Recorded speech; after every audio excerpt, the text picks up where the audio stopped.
देखिए, सबसे पहली बात तमाम राज्यवासियों का शुक्रिया, आभार। जो भी जनादेश मिला है, जो भी हमें समर्थन मिला है, उसका धन्यवाद करते हैं। तमाम मीडिया हाउस से संबंधित साथियों का शुक्रिया, तमाम सुरक्षाकर्मी जो चुनाव के दौरान तैनात रहे उनका शुक्रिया, तमाम हमारे पार्टी के सभी साथी उनका शुक्रिया। और देखिए, मैं यही कहना चाहूँगा कि आज जयराम महतो की जीत के साथ झारखंड राज्य में हजारों युवाओं को एक रास्ता मिला। वे अपने आंखों में एक सपना सजाएंगे कि जयराम महतो एक साधारण मिट्टी से निकल कर आया बेटा, अगर विधानसभा तक जा सकता है तो वे भी जाएंगे। हाँ, ये बात रही कि हम लोगों ने कुछ एक बात मैं आपको कहना चाहूंगा, मैं 29 साल की उम्र में विधायक बना हूं। मुझे मेरे विधायक बनने से लाखों लोगों में खुशी है, लेकिन इंटरनली अगर मेरे अंदर कोई विशेष भाव उत्पन्न नहीं हुआ है, क्योंकि मैंने इन 3 सालों में जनता के दुख दर्द तकलीफ को इतना देखा है कि मेरे अंदर जो कुछ भाव होते हैं उन भाव को भी मैं समझ नहीं पा रहा हूं कि विधायक बनने की एक ललक होती है।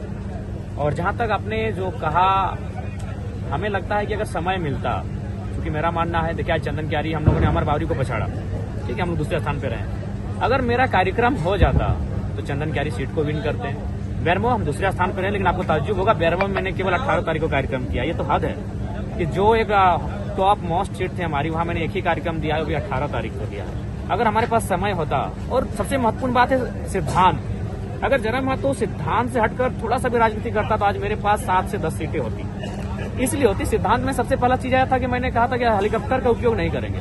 अगर हम सिद्धांत से हटकर हेलीकॉप्टर का उपयोग करते और हम अपने प्रत्याशियों के लिए प्रचार के लिए जाते हैं तो आज जीतने की संभावना अभी पणेसर जो रामगढ़ से थे 70,000 के आसपास लाए, मायने होता है विधानसभा 70,000 वोट। तरुण महतो अच्छा खासा वोट लेकर आई ईचागढ़ से, गोमिया से पूजा महतो 60,000 के आसपास वोट लेकर आई। ऐसे बहुत सारी सीटें हैं जिनको हम जीत सकते थे केवल और केवल अपने सिद्धांत से अगर समझौता करते तो। ऐसी बहुत सारी सीटें ऐसी थी जहां मंझे हुए लोग हमसे जुड़ रहे थे, किसी विधायक के बेटा जुड़ रहे थे, कहीं पूर्व विधायक हमसे डायरेक्ट जुड़ रहे थे, और उसमें हम जीत सकते थे। लेकिन हमने सिद्धांत को कहा कि हम लोग तो एक नई, हमारा मकसद सत्ता नहीं है, हमारा मकसद सिद्धांत है, हमारा मकसद परिवर्तन है। तो अगर जयराम महतो लीग से हटकर, सिद्धांत से हटकर अगर सत्ता के लिए राजनीति करता तो आज हम शायद सत्ता में होते हैं। क्योंकि अगर हम जितना बेहतर होते हैं उतना ये असेंबली होता, हंग असेंबली होता, और किसी के पास मेजोरिटी नहीं बन पाती। तो ये चीजें रही। अब जयराम महतो सत्ता पक्ष की राजनीति करेंगे या विपक्ष की भूमिका निभाएंगे? चूंकि जेएमएम कांग्रेस को प्रचंड बहुमत मिला है, 55 सीट मिला है, आप सिंगल जीते हैं, 25 इंडिया गठबंधन है, इंडिया गठबंधन है।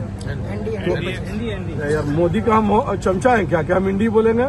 इंडिया तो इंडी का बोलेंगे, एनडीए को 25 इंडिया बोल रहे हैं, आप गलत ही बोल रहे हैं। मोदी के चमचा इंडी बोल रहा है, इंडी बोल रहा है। मेरा ये कहना है कि आप सत्ता पक्ष की राजनीति करेंगे या विपक्ष की राजनीति करेंगे?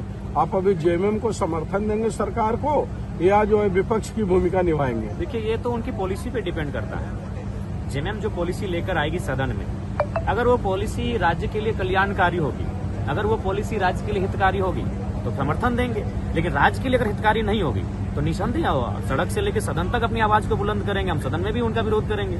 तो ये डिपेंड करता है कि सरकार जो पॉलिसी लेके आती है और उस पॉलिसी को जनता का क्या फीडबैक मिलता है। क्योंकि हम लोग जनता की आवाज बनकर सदन में जा रहे हैं, तो उस हिसाब से सरकार की नीतियों का समर्थन देना या ना देना, उनकी नीतियां तय करेंगी। दिल्ली में बहुत महिला सम्मान योजना और बिजली बिल माफी योजना जैसी